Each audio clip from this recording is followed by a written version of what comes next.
Friends, colleagues, ladies and gentlemen, it's a great honor for me to stand here before you to strongly endorse and to support the efforts that you have made in bringing together the health sector to stand shoulder to shoulder with the rest of global society to say that you want to be part of the solution to addressing probably the biggest challenge that humanity has ever faced, and that is to avert catastrophic climate change.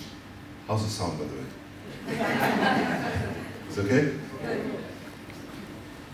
I thought it would be worth taking a step back to just reflect on the negotiations that are going on, just so that we are very clear how far behind the curve of where the science tells us we need to be at this moment, that and how badly, in fact, the political process is actually failing us.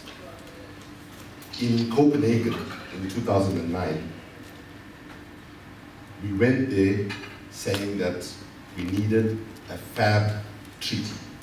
Not a fabulous treaty, but a fair, ambitious, and legally binding treaty, based on 2 years before an agreement that was made in Bali. What we got in Copenhagen was not a fab outcome, but rather a FLAB outcome, F-L-A-B, full of loopholes and bull. And where we are today in Durban is that we're not even talking actually that we could leave Durban with a legally binding treaty. We're talking about getting an agreement that we will work for a legally binding treaty, which means basically we are back in Bali 4 years back. So the reality is that time is fast running out, that the writing is on the wall. This last year has been the hottest recorded year on the planet.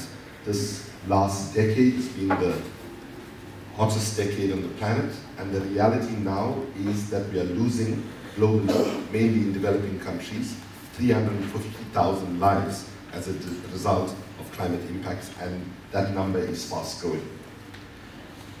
Given the scale of this challenge, we have to mobilize all parts of society to ensure that they can bring to the struggle to avert catastrophic climate change and to adapt to it a distinctive contribution. And that is why what has happened here today and yesterday and the process that you've been through to agree this declaration is historic, it is significant, and in fact, this is something that the world urgently needs now more than ever. Now, the difficulty about talking about climate change is that when you talk about it, and if you're honest, you depress everybody. And what we need, in fact, is not depression. We need to talk about the truth of the situation on the one hand, but to talk about it in ways that inspires hope, so people don't feel disempowered, but feel, in fact, it's worth getting engaged. People often say the very famous speech that Martin Luther King gave as part of the civil rights campaign in the United States was called "I Have a Dream."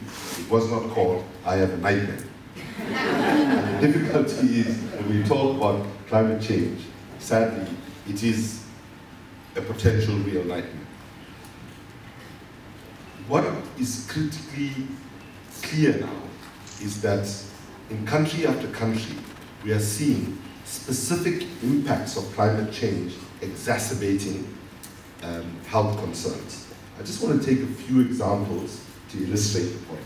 But before I do that, I just want to say the significance of the health sector getting mobilized and organized is as important as us getting all other parts of society organized. And I just want to give you one outside example, a little bit of a lighter example of a constituency that we need to be involved.